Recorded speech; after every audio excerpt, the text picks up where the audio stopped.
Hello, everyone. Thanks for joining us for an episode of the Cosmopolite Collective. I'm your host, Diana Lauritsen, and I am here with my dear friend, Sarah Clemesrud, Hello. and my other Alaskan friend, Josh Penny. Hello. Thanks for joining us today. We are here to talk about all things Alaska. So recently, Sarah and I went on a trip to Alaska, our very first time ever visiting Alaska. And we were graciously hosted by Josh, who you can see sitting in the log cabin for those of you who are watching us on YouTube.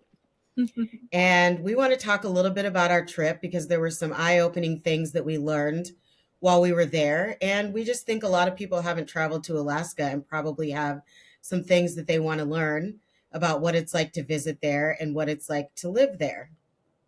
So I'll start with you, Sarah, just because I know for us it was our first time in Alaska and we had to pack and we had to get ready. And we probably spent a month going through everything that we were going to pack. And we Yes. probably ordered way too much. Mm-hmm. But Definitely. tell me what your packing experience was like. I definitely overpacked for Alaska. I didn't need to pack as much as I did. But the things that I did need, of course, were warm weather items like a coat and snow pants, um, Snow boots, snow boots. All those things came in face handy. covers. Yep. I actually ordered hand and feet warmers. I have a coworker who is from Anchorage, Alaska, and she advised to get hand and feet warmers while we were out there. We basically just bundled up and brought all kinds of layers, all kinds of sweaters. And the interesting thing is, we thought that we had booked a longer trip, and we realized that it literally takes a whole day for us to get there. I flew from DC and Sarah flew from Minneapolis. And so we met in Seattle and then flew from Seattle into Fairbanks. And it literally took us a whole day of travel. And then we lost a whole day coming back since Alaska's 4 hours behind DC. And so we really only had 3 full days to be in Alaska. And so we had to cram quite a bit in. But we did not pack appropriately. I mean, we were warm enough, but we just packed a little too much. And Josh had warned us that we didn't need everything. But I want to say I brought like 3 pairs of snow boots, since I was told I couldn't wear my regular shoes. We brought all kinds of dresses, thinking that we were going to be, I don't know where we thought we were going, but we didn't realize going to Fairbanks in the winter, we probably wouldn't need to be wearing fancy dresses while we were there. But we had them just in case. So we booked our travel, and I had travel points. So I was able to upgrade us to first class, which was nice. It was like a 3 hour and a half flight from Seattle to Fairbanks. And then when we got to the airport, Josh met us there. And the Fairbanks airport was very small. But Sarah, you thought it was really cool. I feel like you wanted to take all your pictures in the Fairbanks airport. I thought it was very cool. I thought the people seemed very kind of laid back. I liked the rustic kind of look of the airport, and it had like a lot of like animals and pictures, and it just gave a good insight to what what was in store for us when we Yeah. left the airport. Yeah, exactly. And Josh handed us a flask of whiskey Mm-hmm. when we got there and told us to just wait for him while he went and pulled the truck around. So, and that was the other thing. Josh had a truck That was that amazing. Oh my literally, God, that was amazing. That was a very nice, you know, coming, to Alaska. It was nice. yeah, it was a warm welcome. It was a warm welcome, but getting into that truck was something else. You literally have to do the splits to get up into Hmm. that truck. Yeah. Yep. And I have long legs, and it was difficult for me. So, for somebody that's shorter, I can't even imagine, you know. Hmm. So the first thing we did is we were staying at Pike's Waterfront Lodge, which is a pretty, I think, well-known place in Fairbanks to stay. Would you say that, Josh? Is that kind of where a lot of people stay when they come to Fairbanks? Correct. Yeah. Pikes. Pikes is Pikes brings in a lot of people simply because of their location. Not only because of their location in Fairbanks, but also because of their location from the airport. As the two you know now, it is, it's what, just a couple clicks from the airport. It's not far. Yeah. And they're also, they're on the river. So, people like that. Yeah. So it was a really cool place. We got some great photos and videos, which we'll share a lot of the photos on the YouTube version of this podcast. But we stopped at Pikes, dropped things off, and then headed back to Josh's log cabin, which you Hmm. can see in the background, and that's kind of where the fun began. um, Hmm. One thing about Josh's log cabin is that it has no running water.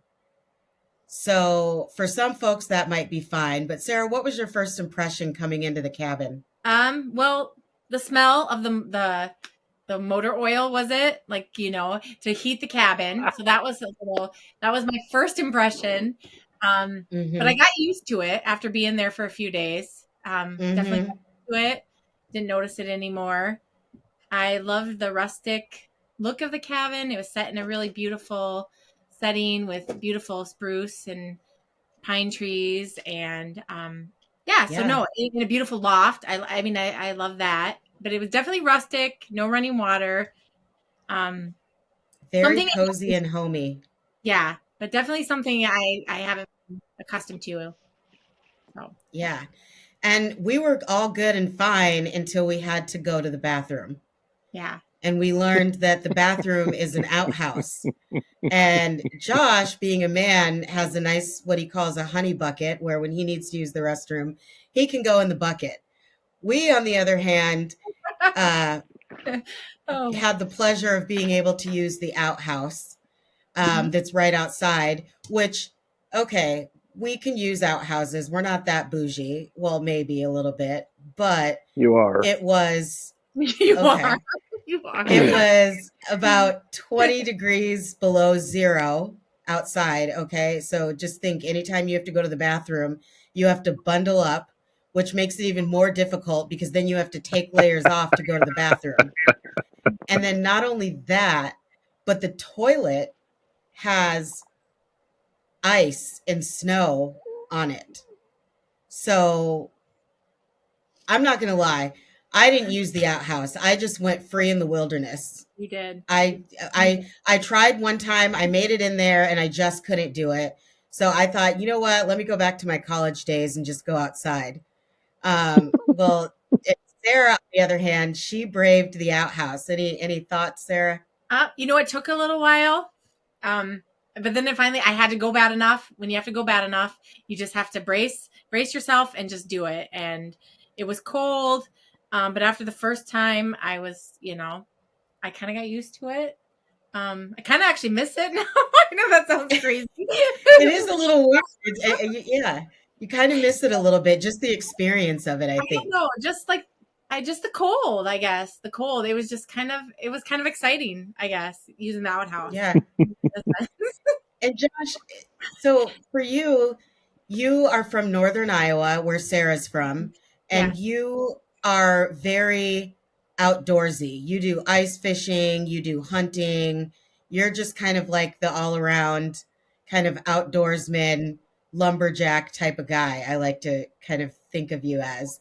And you moved to Alaska, which seems like it's just the perfect fit for someone like you. But what was it like for you just moving to a log cabin with no running water? Well, let me first start by saying the older I get, the less outdoorsy I get. So, yeah, when I was young, uh, I did a lot of things that I don't do anymore. But part of that equation also is that I think maybe I'm getting a little bit wiser at my old age. Um, but yeah, I grew up in northern Iowa, Mason City to be exact. That is my hometown. I take that back. I grew up in a little town called Hanford, Iowa, on an acreage. And then some years later, after my father passed away, my mom and I moved into town, and then I was just a kind of a city kid. But always fishing, always hunting. I do really enjoy the outdoors. But yes, you are 100% correct in the assumption that Alaska is the perfect place for me. I do love it here. So going without running water isn't a big deal for you. No, it's really not. I was in the service for a couple years.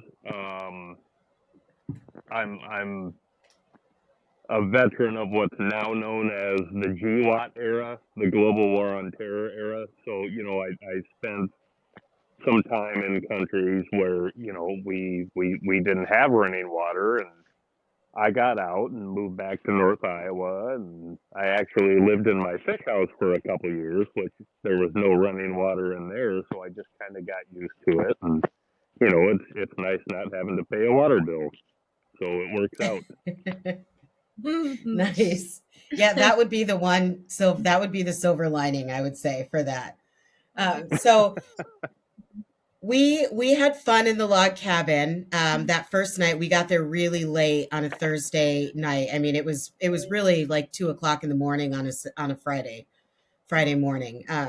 So we hung out at the cabin, and we had bonfires a couple nights that we were there. But we had a pretty crammed itinerary.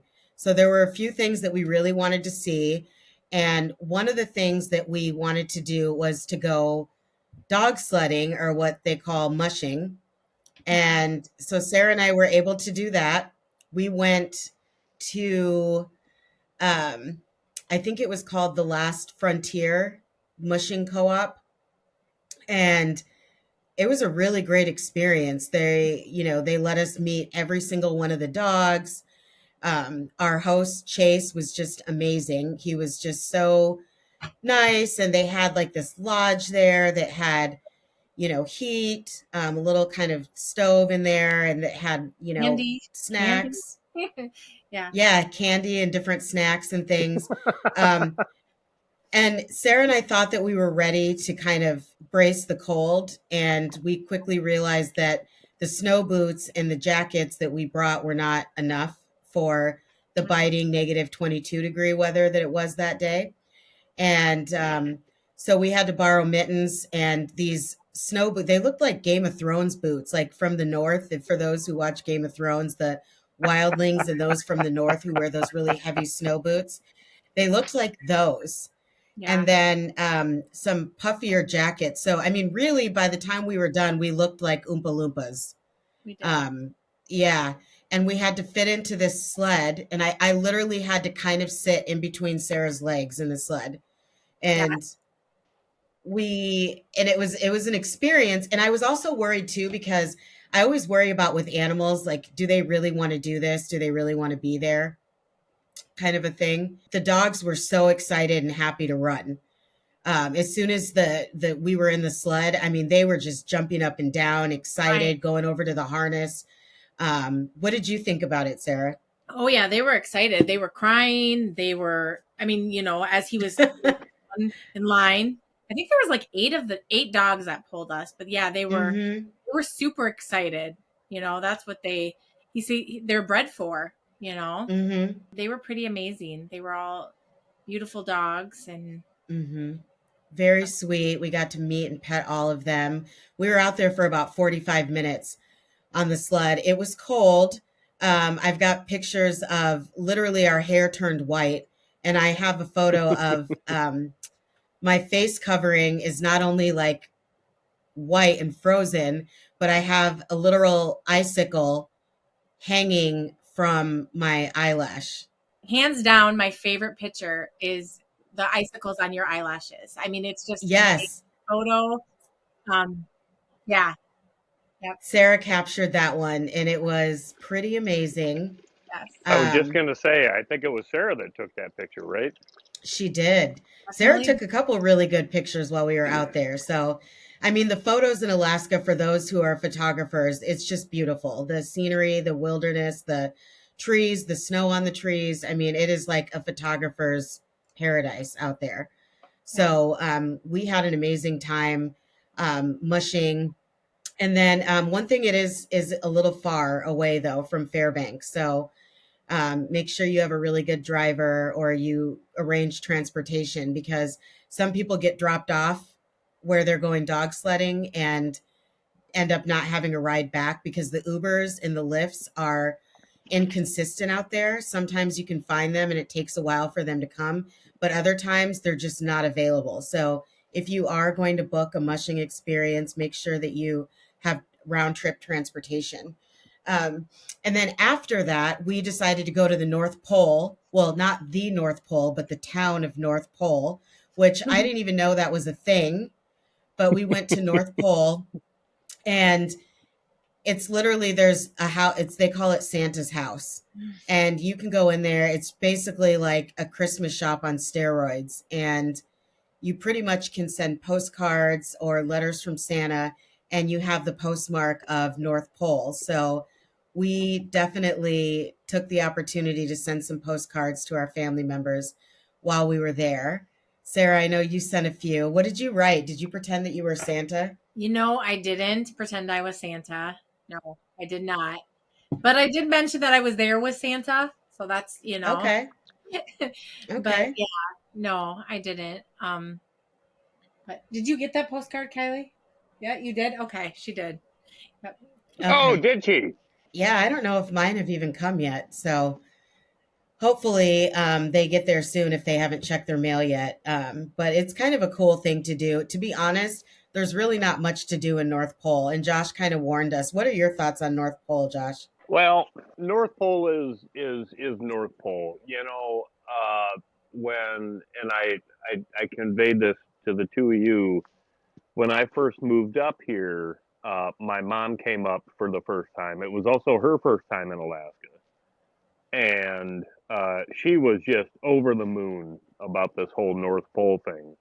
And just the same that I kind of did with you guys, I just kind of wanted you to pull the reins back a little bit because um, North Pole it's nice. They do a good job, but the actual Santa's house in North Pole is, to me at least personally, it's a bit of a tourist trap.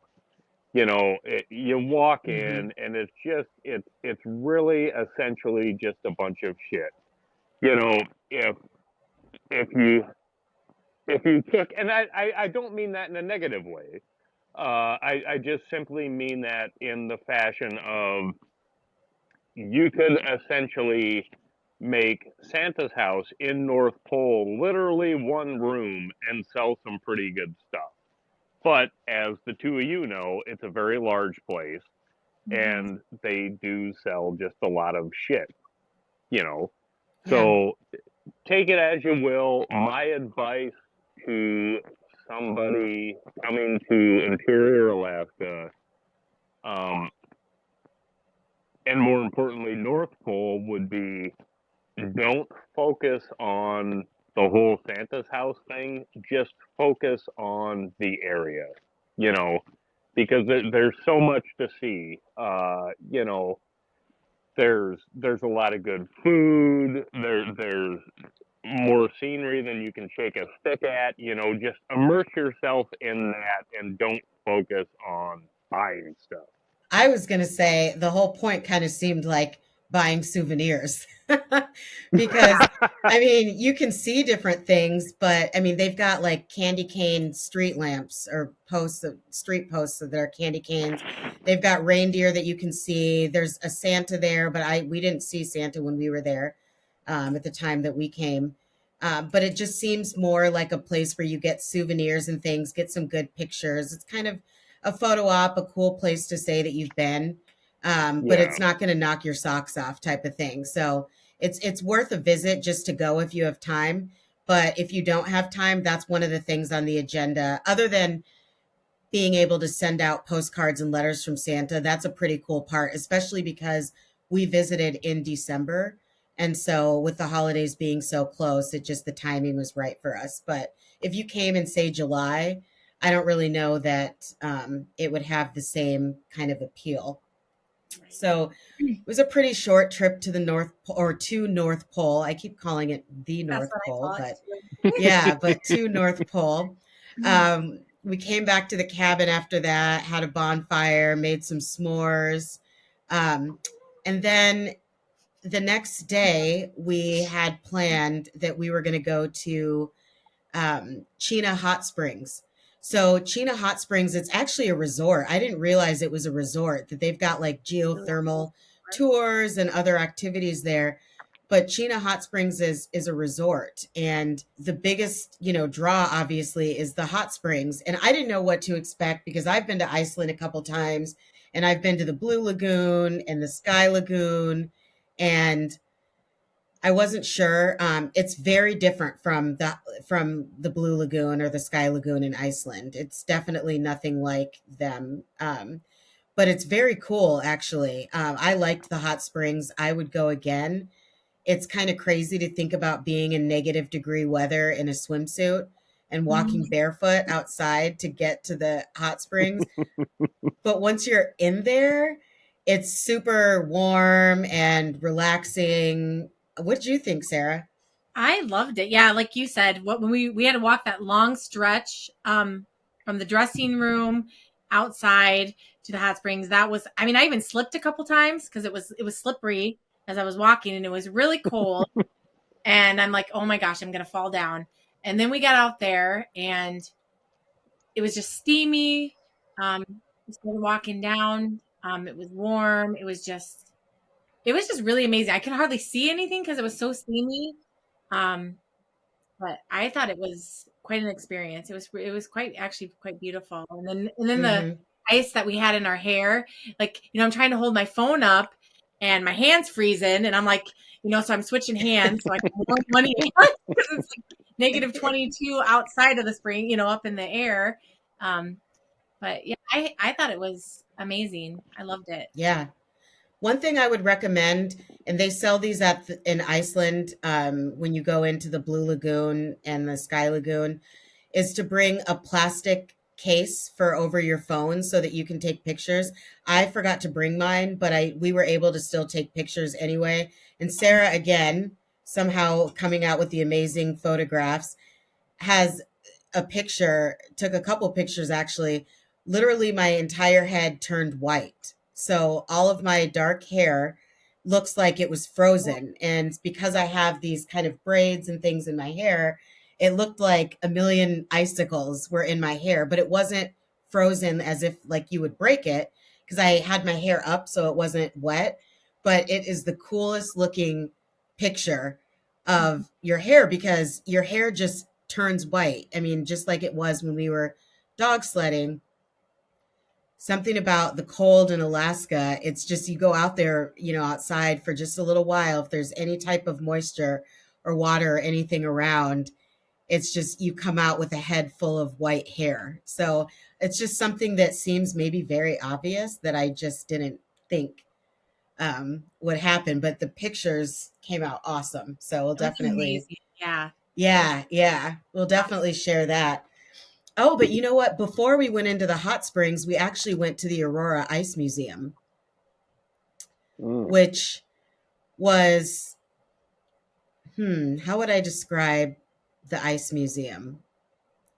It was not exactly what I thought. So, a couple tips for travelers. The Ice Museum admission is normally $20 to get in, but because they were going under renovation, it was only $10 for us.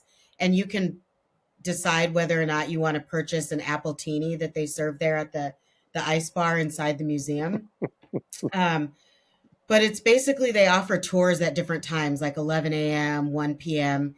You go in there, and it was under renovation when we went in there. So there were certain things that you could tell they were fixing up. Apparently, a few years ago, the museum melted. I don't know how it melted in Alaska. It had to have been in the summer. Like that's the oddest thing ever. Because I've been in an ice museum in Amsterdam. Sarah and I both went to the ice museum when we traveled to Amsterdam. Yeah, I remember that. Yes, the ice Yeah, bar. There was Yep. an ice bar in Amsterdam, and then I went to another ice bar in Las Vegas, um, which was Oh, pretty geez. cool. This I've been one there was too. more, yeah, this one was more of a museum than a bar, even though they have a bar there. It's not really a bar where people sit around and drink. It's more so you go on a tour and you can have a drink at their little ice bar thing. And they only offer appletinis. So it's not anything to get too excited about. But there were some cool structures. You could go inside them, take videos and pictures. It had the ambience was kind of had a trendy vibe to it because there were lights in there that changed color, and it was actually warmer inside the ice museum than it was outside of the ice museum. I appreciated that. So I really did. yeah, yeah. So I would say for me, it was a little bit underwhelming. I did hear there's another ice museum in Fairbanks. Josh, have you been to the other one? I have not been inside. I've been by there. That one is actually downtown. Okay. Is that the better one? I don't know. I haven't been in there. I don't make a habit of going downtown. There's too many people, so you know. Yeah, it's a cool experience, and again, it's for those who like to take photos, want to take photos for the gram, you can definitely do that at the Aurora Ice Museum. And if you're at Chena Hot Springs, there's no reason not to go there. It just it, it's one of those activities that they offer in addition to a few other ones. So I'm glad we went. It's one thing to check off the list. But I mean, those activities took quite a bit of time. So we didn't really have much time to do a lot of other things because it's kind of far away from Fairbanks. I'm not sure how far away. How far away do you think it was? Maybe I think it was an 45 hour. minutes? I think it was an An hour hour each each way. way? Yeah.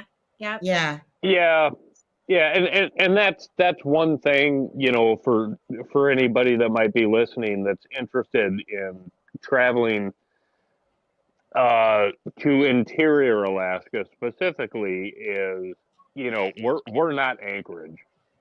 Anchorage may as well be the lower 48. Uh, up here everything is so sparse. I mean, when you look at the entire state of Alaska, you're talking about a state that's 1/5 the size of the entire lower 48. It's a very large state. So, especially here in the interior, yeah, if you want to go do some things, more than likely you're going to be doing some driving. Yeah. And we were lucky. We found the driver that took us mushing. He He was amazing. does, yes, he's amazing. Tim Robinson is his name. He's Shout out to amazing. Tim. Shout Shout out out to to Tim. Yeah, he works with a, a company where they do aurora viewings.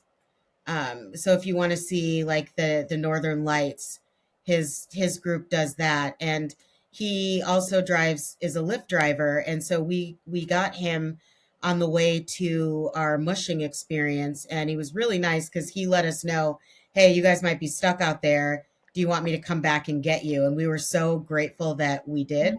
And so for us, we didn't have to book a shuttle or anything to go to the hot springs the next day.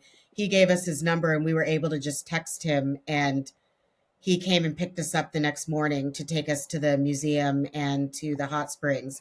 And he also sent us some really cool photos of the northern lights, which, as far as anyone else is concerned, I saw them and took them myself. But I'll flash some photos of the amazing. northern lights that were that were there, that appeared while we were there.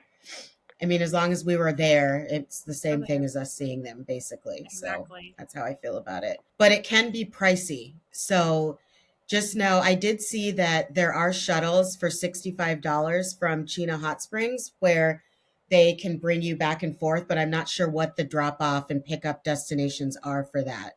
And then for us, it was a little bit pricier. I think we paid almost like 140 each way We because did. what we did is, Oh, yeah, we paid about the price that it would. We put it into Lyft to see how much it would cost if we took a Lyft, and it was 140. So we paid our driver what we would have paid for Lyft. And he was just really cool. But if you're He's on a awesome. budget, Yeah, he was very fun. He was very entertaining, and yeah, yeah, told us a lot about things that were going on, and definitely a good contact when we go back to Alaska, which we're planning to go back in the summer. We're definitely going to hit up Tim to yeah, show us the definitely. sights. Yeah, yes. Not that Josh doesn't do a great job, but Josh can come with us. Um, Yes, he should. Oh, thank you. Yeah. Now, it's interesting. So I've asked people questions about what they wanted to know about traveling to Alaska. And I feel like the themes that I got back is the first one is, how do you deal with the cold? The cold and the daylight or lack of daylight hours. So I'm going to ask Josh, what are your recommendations for someone coming to Alaska? How would they prepare or pack for the cold? Well, I think to answer that question honestly, I would have to ask what would they plan on doing in Alaska? Okay. Because that makes all the difference. You know, any swinging dick can fly into Alaska and just hang out. You know, anybody can do that. But if if you are intending on spending any amount of time out of doors, obviously layering is very important. Um, and you know, you're not going to want to wear cotton. Avoid cotton at all costs. Wool is always good.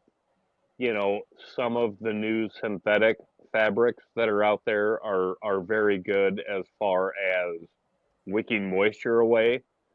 The last thing that you want to do in this part of the country is overdress and sweat, because if you sweat, you're going to be in a bad place Mm, if you're going to be out of doors for a couple days. But one of the things that a lot of people really don't think about is their own diet, right? mm, And that makes one hell of a difference. Um, and Sarah, you're a nurse, so you might know a little something about this. But if you look at people from warmer climates, they have far less of a caloric intake than people in northern climates do. So diet is a big thing, especially here in Alaska, especially here in the interior. So eat a lot of high calorie foods, because you have to think of your body is think of your body as your car, right? Or your truck. It has to have fuel in order for it to keep moving. It's the same thing with calories. So if you genuinely want to stay warm, choose the right material. I would 100% recommend a good wool. Not a wool blend, but a good heavy Mackinaw wool. And also, just fucking eat more. You know what I'm saying? Eat more fish, eat more oils. You know, you have to kind of keep up with your caloric intake, because that will essentially keep your body warmer. And then another question that we've been getting asked is about the daylight hours. Was that a difficult adjustment for you? I mean, when we were out there, I think we had what, 4, maybe 5 hours of daylight a day. Um, Yeah. and it completely threw me off a little bit because I had no concept of what time it was. Like, I felt like it was 11 o'clock at night and it was really like 5. Mm-hmm. I mean, it was just, I just had no concept of what time it was. And I've seen that before in other places I've traveled where it's light most of the time and it's, 2 o'clock in the morning and it looks like it's 2 in the afternoon. So Mm-hmm. was that a difficult adjustment for you to make, Josh? And if so, or if not, what would you recommend people do to try to acclimate themselves better to the varying hours of daylight? It wasn't it really wasn't for me, and I cannot honestly explain why it wasn't. Um, I've never really I've been up here a few years now, and I've never had an issue with it. Hmm. Um, but for some people, yes, it is definitely an issue. Um, and not an issue from, like you were saying, uh, a time aspect, just knowing what time it was. It's more of an issue for some people because people get depressed and, I don't know. But yeah, for me, it was never an issue. But if you think that it might be an issue for you, yeah, there's little things that you can do. One of the more popular things here for those people in the interior is they buy what's called happy lights. And I think I've spoke to the two of you about this. All these happy lights are is just basically, it's kind of like an incubation bulb, essentially. You know, it's just this fucking light that shines on you, and I don't know, people, seem to like it. It eases the depression a little bit, I guess. Yeah, I don't know. I think in psychology they call it SAD, seasonal affective disorder, or something like that, where you get depressed by the change in the seasons. And so I would imagine in Alaska, I can definitely see how there's maybe depression or something going on there because of the lack of daylight. Um, That's what they say, but I mean, in the same light, psychologists basically make more problems than they solve, so it's kind oh, of a here he wash. goes. He says this as he's taking a sip of whiskey. So we won't listen to him. I love my therapist. She's amazing. I will say, though, that I might consider buying happy lights for me living here out in the DC area because, I mean, who doesn't want to be happy? You might as well invest in some of those. Yeah. Um, In all honesty, Diana, if I lived that close to politicians, I'd probably buy a happy light too. this is why we love Josh. There's no filter. He just says what I have no idea, folks, what he's going to say next. So there's that.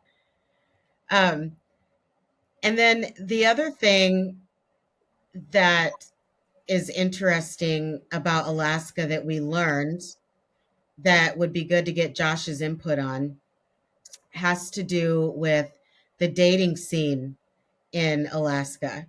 So Oh, I've heard that the male to female ratio is, I guess, quite appealing to females. There's a lot more men than there are women out there. So, Josh, can you tell us what the dating scene is like in Alaska? ooh. The dating scene in Alaska, the only real accurate perspective that I can give you is interior Alaska. I mean, I've been to Anchorage. I've been in the southern part of the state. I don't care for it. But that being said, yes, the only perspective I can accurately give you as far as the dating scene is in interior Alaska. And if you're a woman, you're not going to have a problem. If you happen to be a male, things are going to be a little bit tough. Hmm. We didn't know we were going to try to get on Tinder while we were out there just to see what the options were, just to see Yeah, whatever just to happened see with what that? it was interesting though because we actually did turn on the Tinder app and move the location to Fairbanks, and it was insane the number of likes and hits that came up because apparently there's a lot of men looking to date and just not enough women. So um, Yeah.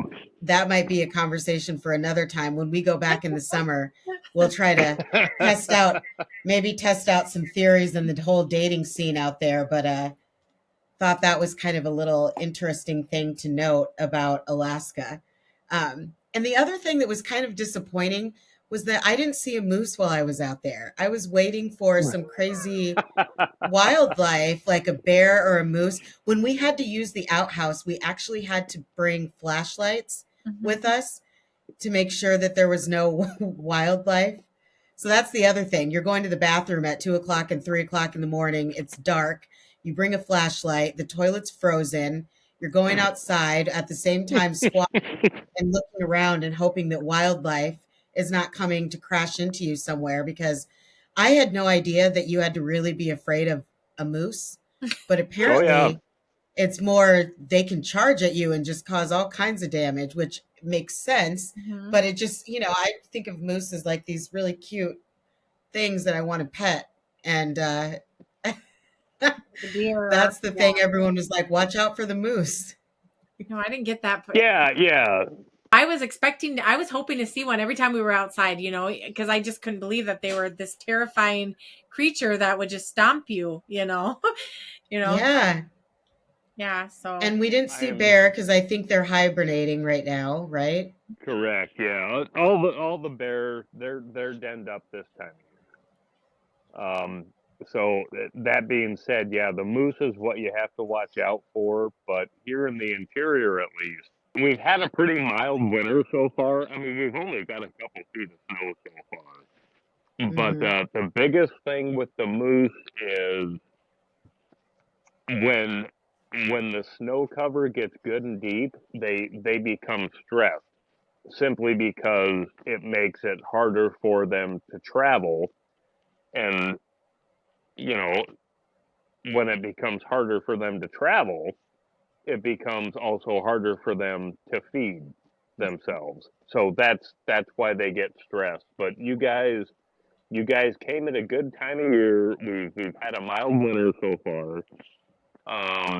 And I'm thankful that you didn't see one because yeah, they are common moose attacks.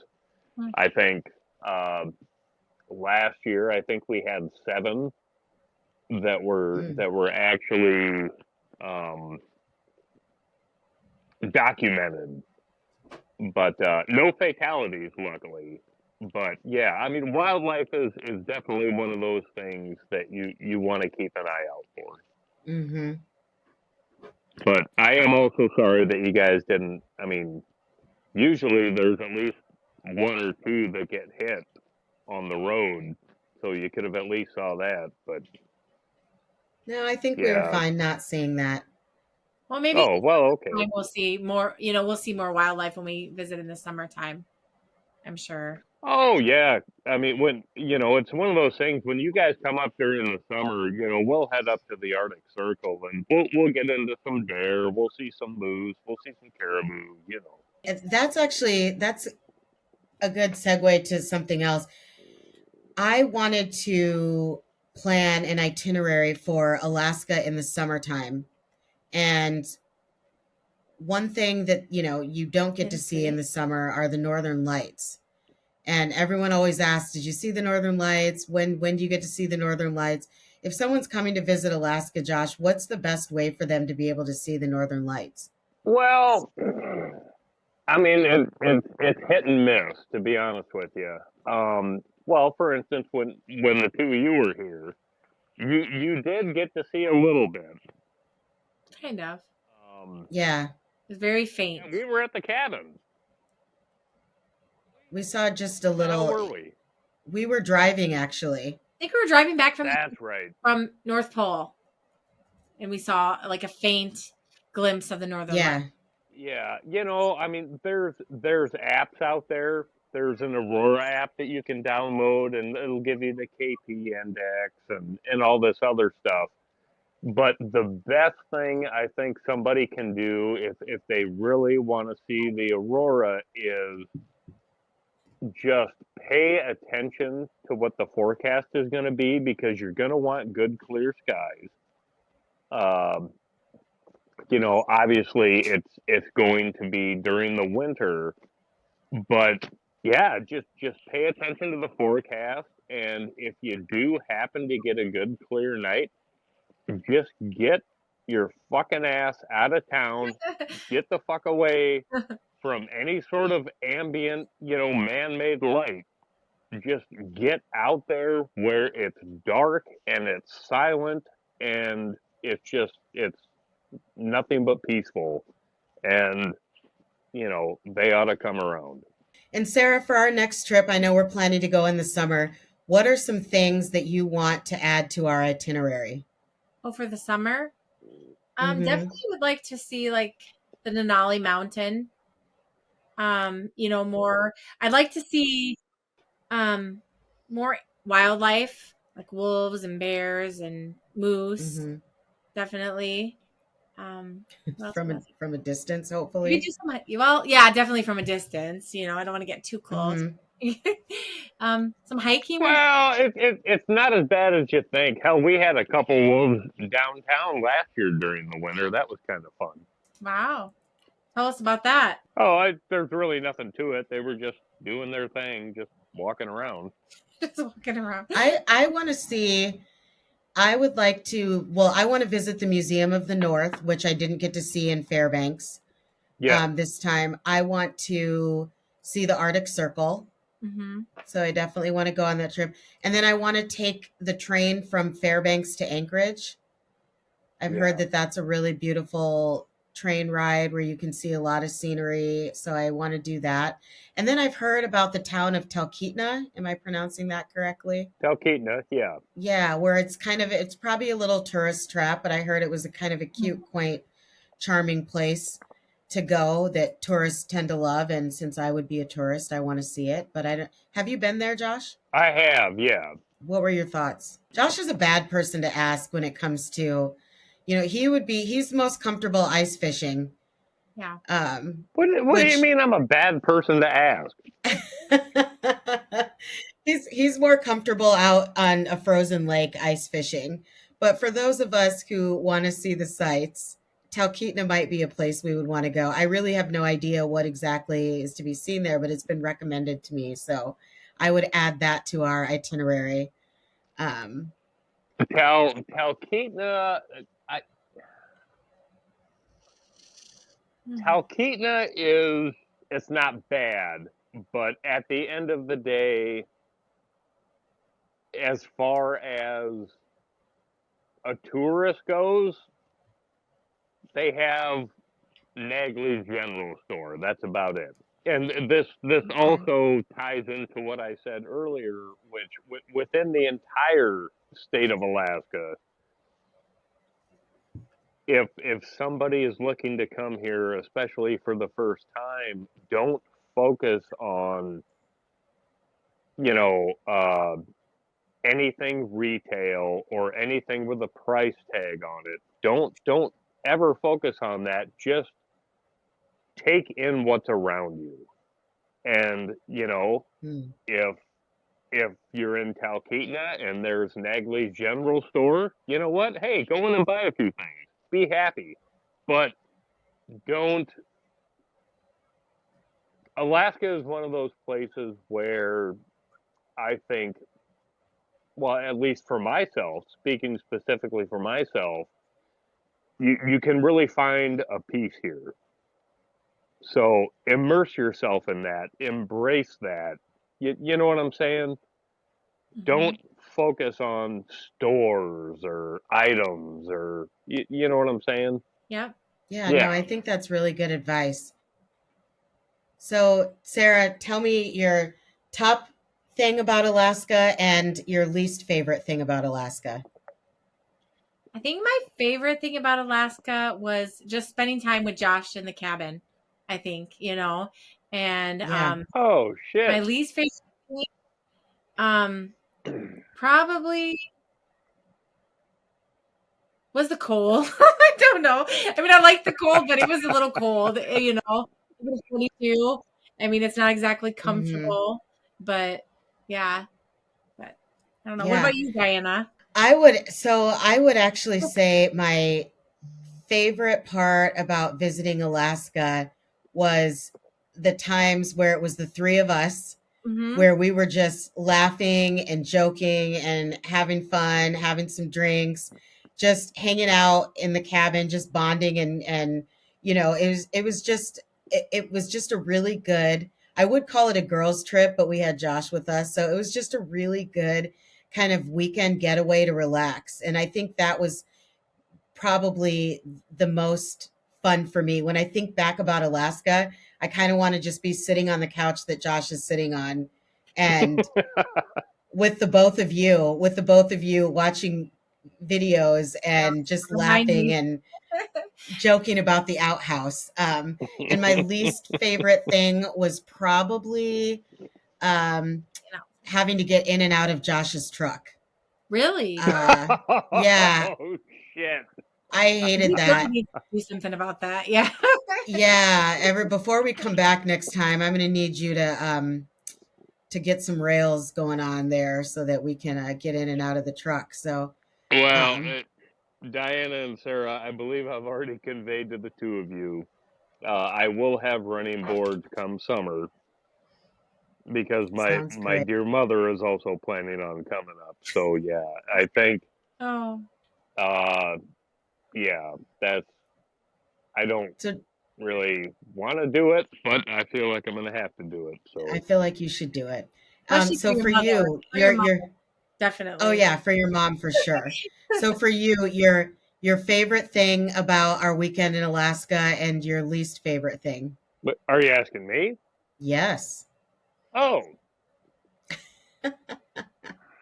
I don't know if I have a least favorite thing, to be honest Okay. with you. I mean, honestly, you were here for what, 72 hours?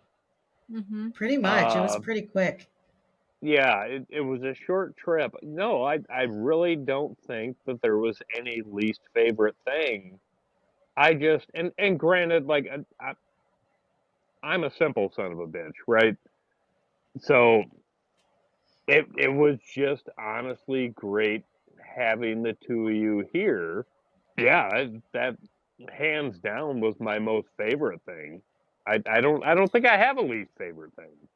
Um, So you know basically what? the takeaway then is we have a whole itinerary planned for the summertime, and we apparently don't need to do any of that. All we need to do is just hang out in Josh's cabin. I think, yeah, pretty much. I think I would agree with that. I think that's just be more Well, So all fun. those things we said earlier, just throw those out the window. We're just going to go hang out in the cabin. Yeah, I think that's summer, all we. I Yeah, I will tell you this: summer in Alaska is very very short. So the less time we spend in the cabin, the better. We'll keep that in mind. Well, thank you, Sarah and Josh, for being Yeah. guests on yes. the podcast today. It's been great kind of recapping our trip. And for those of you who are watching on YouTube, we're going to be sharing some videos and photos of our activities in Alaska. And for those of you who watch on YouTube, remember to subscribe and also remember to follow us on our social media sites and to follow and listen on Apple Podcasts and Spotify or wherever you listen to your podcasts. And hopefully, we will have an Alaska episode part 2 Mm-hmm. after our visit this summer. So thanks everyone for listening, and thanks to our guests. It was great.